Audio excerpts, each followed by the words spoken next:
all know that Google pays 21st of every month. Okay, Google pays you for clicking advertisement on your application. Okay, you know there are millions of advertisers who pay Google to advertise their businesses. Okay, Google uses your app or site as a medium for advertisement and pays you the first of every month. Okay, I believe you have downloaded some apps from Play Store.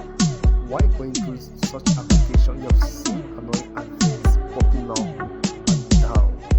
Any ad you mistakenly click on or any activity performed on that application, you have automatically deleted the owner of the application in his Admob account without you knowing this.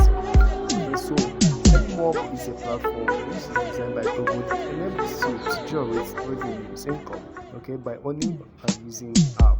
It works like AdSense, which bloggers and website owners uses to generate income.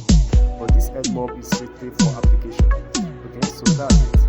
The requirements needed for this platform is you first need a working Gmail, mobile data, and smartphone. Okay, opening of Admob account is absolutely free. Okay, it's free. You only pay to get a working application to be linked to your Admob account. Okay, the work of this app and how to earn money from it is that this app, which will be created by me, because that's my work as an app developer, to build an earning application for you. The app will be created by me and linked to your Admob account. Okay, it will when I walked in the club, everything changed when I walked in the club. He was looking at me like, wow, you're on my body, I drip and I drown. So he says, I heard you're a singer, I live in a penthouse, it's on the east side. I can tell what he implied, I don't trust my decision. okay.